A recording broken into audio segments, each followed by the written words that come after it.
Funding for this program is provided by the National Institute of Justice.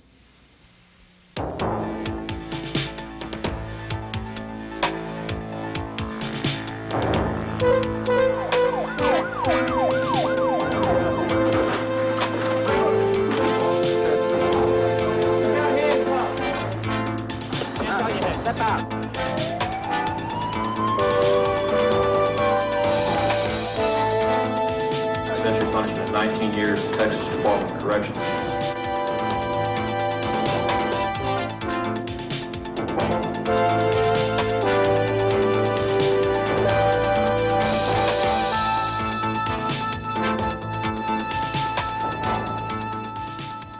Hello, I'm James Wilson.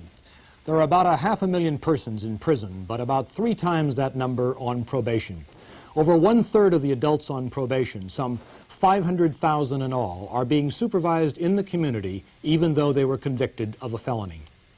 In California, 70% of all convicted offenders are granted probation. 1/3 of these probationers were convicted of a felony. Some people believe that more or all of these felony probationers should be put in prison. They support their view with statistics showing that most felony probationers are convicted of new crimes, many of them for serious violent crimes. Others argue that there is not enough space in prison to put all of these felony probationers behind bars. Moreover, people who are sent to prison are just as likely, perhaps more likely, to commit new crimes when they get out as are probationers who never go to prison in the first place. Both sides, however, agree that in many states, probation officers are laboring under huge, often unmanageable workloads.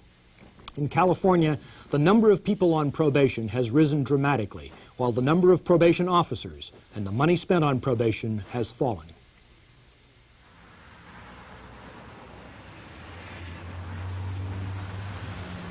At the Long Beach branch of the Los Angeles County Superior Court, everyone complains about the number of people who must be processed through the court system. We are now about 600 cases, 800 cases, awaiting trial just in this small branch court called Long Beach, South District.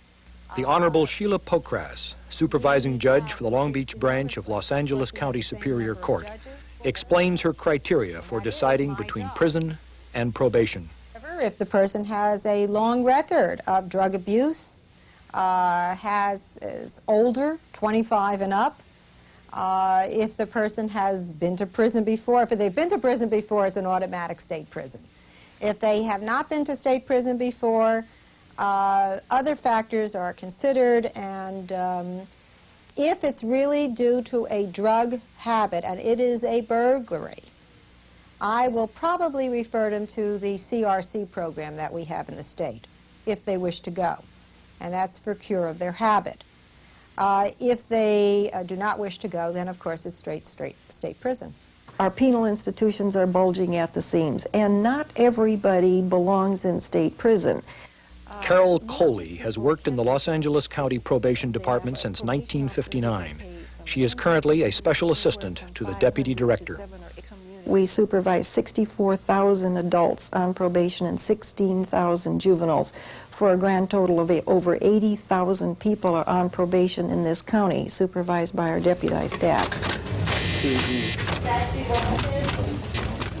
Good morning, probation. Gloria, 5808, 5808, Gloria. We are responsible for about 10,000 court reports every month on those 80,000 people. 10,000 court reports going across our desk. Those reports have to be dictated, they have to be typed, they have to be proofread and signed, and they have to be given to the correct judge in the correct courtroom on the correct date so that everything goes according to schedule. Okay, this is a drug diversion case? Yes. I've got some papers I'd like you to read while I just look at the report briefly and see what the case is all about, okay? John Spate has been a probation officer in Los Angeles County for 17 years. Okay, you've got to report to me once a month so that I can know what's going on in your life, okay? In your case, since it's a first offense and it doesn't look like you're public enemy number 1, I'm just going to have you report by mail. I'll give you those reports before we finish up today. Okay. I'm going to refer you to a drug program. The court will sort of treat this like it was a traffic ticket. You go to traffic school, they drop the charges. You go to drug program, they'll drop the charges. You understand that? Yes, I understand. Great. Probation, Spate, may I help you? Spate sees about a third of his probationers each month, a few for substantial monthly interviews, but many for only a few minutes. When I first started working this job, we had caseloads that were half the size of the caseload that I now have. Now with caseloads in the 300-person range, that's virtual impossibility. We try to impact the lives of a couple people, and hopefully the system in the community will take care of the rest of those people. It doesn't always work that way, but we try. Yeah. Any questions? No, that's all right. That's about the size of it. Go find yourself a job. Yeah, really, yeah. Okay, take care. All right, take care. When you're only seeing people for a brief time each month, it's real difficult to make a determination of what they're doing. Most of the people I see are first offenders, but I have a great number of second, third, repeat offenders, and even some career criminals. We've gone from what we used to think were serious crimes such as burglary and auto theft and small sales of marijuana to the type of offender we're dealing with now are robbers and assaulters and major dealers and major users of drugs, rather than the offenses that we had back when I started 27 years ago. Many of these probationers have committed felonies. Often their criminal records are identical to felons sent to prison, but they are out on the streets with limited supervision. Deputy Probation Officer Gary McNulty is part of a pilot program set up with the Los Angeles Police Department. Usually when I'm traveling out on the streets, I'm with the special enforcement teams or the narcotics officers from LAPD Harbor Division. Just kind of float around the different areas, and if I see any of my individuals that are on probation on the streets, we stop, talk to them. The officers get to become acquainted with these guys if they don't know them already, and we check them, see what they're up to. Did they make the car or what? Yep, people are moving already, look at them. Just amazing, usually within an hour of being on the streets, all my defendants disappear. If they're no longer on the streets, the word travels real fast. McNulty still spends 80% of his time on paperwork and all but 2 or 3 days a month in his office. But as he told us on an earlier tour of the street, he considers his time there essential. Pointed out earlier, when they come in to see you in the office, they just, they sit there and they smile at you, and you have no idea what they're telling you is true or not. I would say some of them are very dangerous.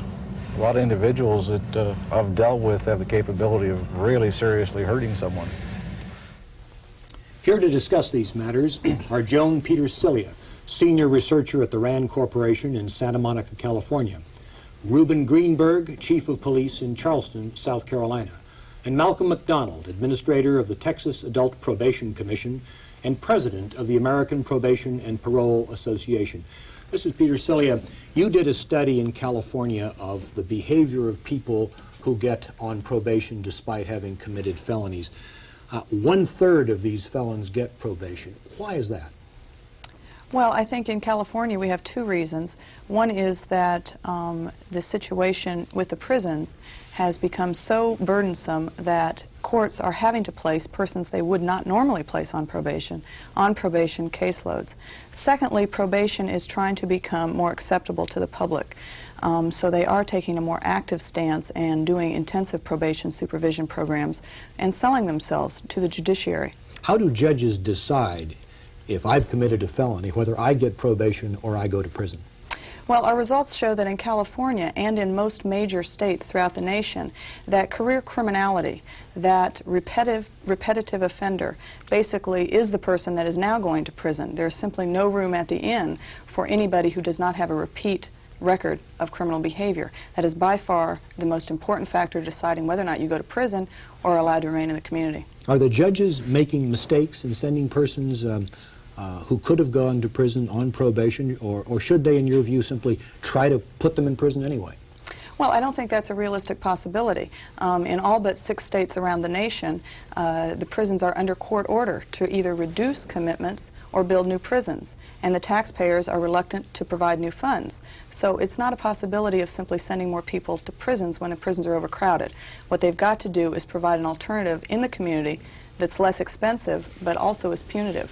What percentage of the felony probationers commit new crimes while they're on probation or after being put on probation? Well, in situations where they're seeing their probation officer maybe once a week, like we saw in Los Angeles or in Alameda where we did our study, or in New York State, Massachusetts, several other large states where the probation field has become very burdensome. The rates are as high as 2/3 of the people fail within 2 years of being placed on probation. By fail, that means they become rearrested, is that right? Right. We're not talking about technical violations. These are new crimes in the community. And about half of those new crimes are, in fact, felonies. And what percentage are convicted of these crimes? About half of those who are rearrested are subsequently reconvicted. I see.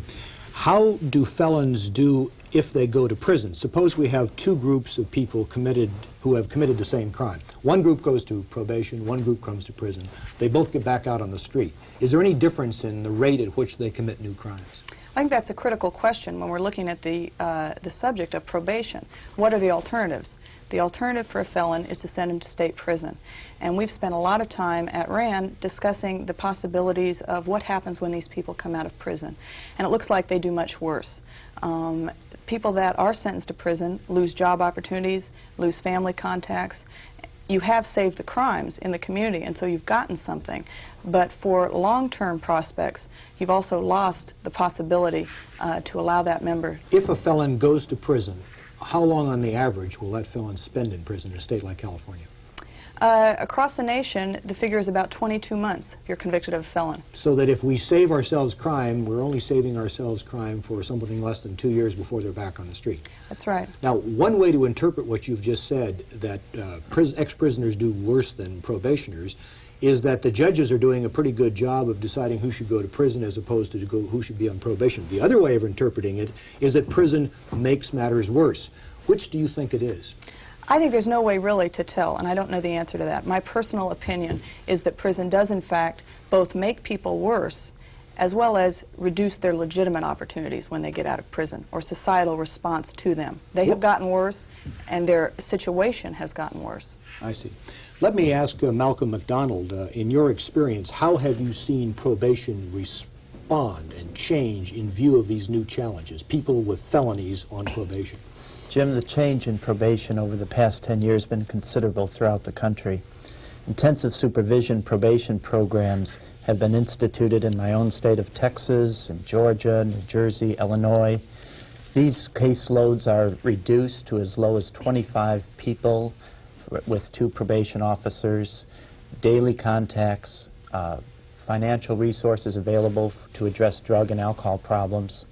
In addition to intensive supervision, there's residential type of programs that can help incapacitate, reduce the opportunity of that offender to be in the community. By a residential program, you mean something akin to house arrest, is yes, that correct? or restitution centers where perhaps 40 offenders will be housed and under 24-hour supervision and surveillance. Now, in other programs in this series, we talk about both house arrest and restitution. Let me focus on intensive probation. Give me an example in your own state of how intensive probation really can be for a serious offender. How many times does he see the probation officer? What other obligations does he have? In Texas, we use 2 tools for the probation officer in order to assess the nature of the offender on the caseload. One is case classification, where we look at the risk and the needs of the offender. And the second is strategies for case supervision, where we profile the personality of the offender. Based on that profile, then it's determined how many contacts are necessary in order to adequately supervise that person in the community. Give me an example of the number of contacts that a serious offender might have. A serious offender could be up to daily contacts. And a serious offender could also be placed into a court residential treatment center or a drug treatment program where not only is a probation officer visiting them, but also the treatment staff is seeing that offender on a daily basis. How serious a crime do you have to commit before you are exposed to daily contact with a probation officer? It depends, again, Jim, on the personality type. There are burglars, there are robbers who are seen daily, and there are people convicted of sexual assault of children who are seen daily. It depends on the personality type in our Can you intensive tell supervision program. what difference intensive probation makes in terms of the number of crimes people commit while on probation or after they get off probation? Our statistics indicate that of the people who leave the intensive supervision program unsuccessfully, only 2% have committed new offenses. What does it mean you've left the program unsuccessfully? Typically revoked and sent to our Texas Department of Corrections. I see. In other states, Georgia, their revocation rate for new offenses is 2 to 5% also. It's very low. How does intensive probation, involving all of these contacts and all of these probation officers, compare in cost to the cost of sending people to prison? You have to look at each state individually. In Texas, a daily probation rate is about $1. Intensive probation is about $5 a day. In Georgia, it's approximately the same type of ratio. In Florida or Alabama, it's a little bit cheaper or more expensive depending on how the state subsidizes So there could the be that program. intensive probation might cost in the aggregate 5 times as much as conventional probation. Conventional, it could be, yes. Will the legislature give you enough money to have intensive probation for more than a small number of offenders? Yes, in Texas we have 3,600 people on intensive supervision. Our annual budget is about $6 million for the intensive program. And these 3,600 persons are what proportion of everybody on probation in Texas? Oh, probably 5%. Would you like to see it higher? Yes, we're requesting additional funds from our legislature.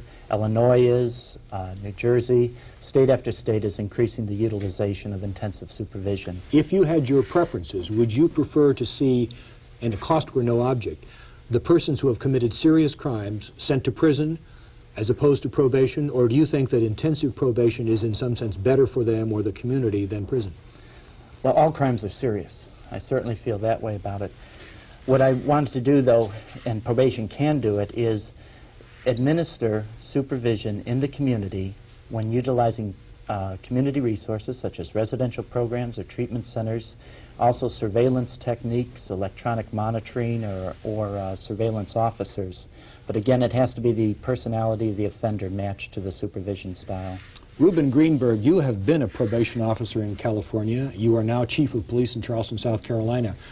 What is your judgment? Are we sending too many felons on probation, or too few, or just the right number? Well, I have several viewpoints relative to that particular question. For example, I'm opposed to the concept of probation under current circumstances, because what it really means is that everybody that's apprehended, or just about everybody, that's apprehended by the police for even many felony crimes, they get a freebie. They get a free chance. They know they're not going to go to prison because it's their first time, second time, third time committing that particular offense. So there really is no disincentive so far as jail is concerned until the person is well into criminal behavior. So I have difficulty with it in that sense. I also have a difficulty in the concept that a person needs supervision. If we want to supervise someone who we think might be prone to commit additional crimes, then I think we ought to supervise him totally. That is, to confine him, so we can put him in a place where we know exactly where he is 24 hours a day, 7 days a week. It makes no sense to me to turn people loose and then have to hire other people to go around and check on their activities. Is there room in the prisons and jails of South Carolina to accommodate some of the people or all of the people who have committed felonies who are now on probation in your state? Oh, certainly there's not room at the present time. We're building various types of prison facilities and upgrading others. But we get the idea somehow, and I think it's a false idea, that it's cheaper to have people on probation or even parole than it is to keep them confined, when actually the exact opposite is the case. Explain why it's the opposite of what so many people think. Well, it is cheaper, for example, relative to the budget of the State Department of Corrections. But what they manage to do is simply to take their costs, which are derived from the taxpayers over a wide base of individual taxpayers, and shove those costs onto the individual victims of burglaries, armed robberies, rapes, and homicides. It's not cheaper to have these individuals on parole. They simply shove the cost over to a different You're sector. saying that if you calculated the full cost of a person being on probation, you would have to add in the cost of the new crimes they committed and the injuries and the like they did to citizens in the community. Is that precisely? Mm-hmm. When you have people in jail in your jurisdiction, how do you supervise them? Do you use any kind of community program at all to supplement jail? And we have a number of community programs, but they are programs, work programs that are supervised, usually on weekends or during off-period times when these people are working or going to school to perform certain types of community tasks. But these are persons who are in jail and are released under your supervision or under the jail supervision on weekends. Is that correct? That's correct. Do you believe that people can be helped effectively by rehabilitative programs? No. Have you seen any rehabilitative programs in your own experience that you thought made a difference? My experience is that there's no significant statistical differences between those that participate in the programs and those that are simply not given any treatment at all. Let me turn back to Joan Petersilia and ask you, do you agree with Chief Greenberg's gloomy prospects for rehabilitation? No, I don't. I think there are instances, and we haven't documented them very well, but I think we can point to 10, 15 programs I'm aware of who have significantly reduced the recidivism rates of persons who've participated in them, particularly employment training projects. We've also seen good prospects of family training, where the family gets together with the offender and tries to work out some budgetary kinds of situations with him. Do we have evidence about the success of these programs, experimental evidence? I think we are starting to get experimental evidence. I'm not saying I share some of his gloominess, I just don't share it totally. I think there are things on the horizon. I think that we can't simply throw out the baby with the bathwater. These people will be returning to our communities. They will be serving, on average, 2 years, but 80% of them will have served less than a year in prison. They will be returning to our communities, and I think we have an obligation to, at the very least, provide them with some sort of assistance. Of course, the chief might say one way to deal with that is to lengthen the prison terms.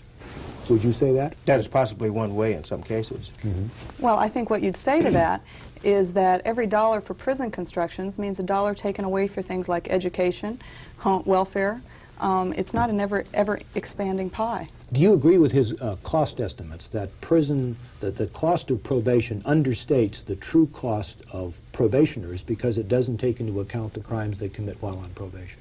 I agree with that. I think probation, when it fails, is much more costly than we've commonly assumed because the police are reprocessing, the court are reprocessing, they're placed in jail, and all that adds up on the probation cost. But that's because we haven't really been beefing up probation services, I think. Mr. McDonald, do you think that the chief's gloomy prognosis is justified, given your experience? If probation were being delivered as it was 10 years ago, 20 years ago, yes. Today's contemporary probation system is quite different. The technology that probation officers have in assessing, diagnosing, community resources make the delivery of probation services in a system that's adequately funded and adequately staffed very operational. But as we saw in the filmed episode at the beginning of the program in the Los Angeles County Probation Department, one got the sense in watching that most probationers were mailing in a letter once a month. Is that an example of a program that works, or are we only seeing that part of the program that deals with minor offenders? In my own state, Texas, there are a good number of people on adult probation that don't need supervision to any level more than a mail-in status. There's also a group of people who need intensive supervision, which is daily contact, need residential programming, and these resources are available. Chief Greenberg, in your state of South Carolina, are there efforts being made to make probation more meaningful using these intensive supervision programs that we've heard about? Yes, we have recently instituted shock probation. That is to say, to give the individual probationer several weeks, perhaps several months in jail on the front end of his probation, and then releasing him in a probation type of a program, very similar in many ways to parole. That's sort of to get his attention, sort of hitting the mule in the head with a 2x4, I suppose. But once he's out on the street on probation, is there any program that tries to keep an eye on him on a daily basis or place him under house arrest or any of these things? Well, not under house arrest, but there are programs that are intensive where they have perhaps 25 or 30 persons to surveil, and that's where the difficulty comes in. If a person needs to be surveilled to that extent, then why not keep him incarcerated? Chief Greenberg, what about Joan Petersilia's comment that we could build more prisons and keep people in prison longer, but only at the expense of taking money away from other more desirable social goals? I certainly would possibly take money from other types of things that we would like to do, but I believe that the number one domestic concern of most Americans, almost all of them, is public safety. And I think they'd be willing to tax themselves to put people in jail that commit crimes against them. Mr. McDonald, do you think there are any ways of recovering the costs of probation or prison by using fees? What has been your experience in your state? In my own state, up to $30 million annually are collected on supervision fees. Restitution to victims is up to $20 million. Fines, court costs, etc., to the criminal justice system can go as high as 15 to 20 million. The offender in Texas and many other states are paying for part of the cost of the criminal justice system, whereas in prison they would not. Joan, is it your judgment that voters are willing to tax themselves to see more prisons built? Well, I think recent experiences shows that they're not. In the last year, 11 states have turned down bond issues. Now, some states have voted additional dollars, but it's currently an open question how many more dollars will be available for prisons. Chief, how would you go about trying to persuade the South Carolina legislature to give you more money, or give somebody more money, to do the job you think needs to be done in crime? Well, first of all, they need to get away from the myth that it's cheaper to have them out on probation or out on parole than it is to have them in the institutions. The idea that it simply transfers cost to the innocent victim of a crime. First of all, also I think that people would pay money, but they're not interested in building correctional palaces, and I'd vote against those type of funds myself. Thank you, Chief. Thank you, my friends. And thank you, ladies and gentlemen, for watching. For Crime File, I'm James Wilson.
Funding for this program was provided by the National Institute of Justice.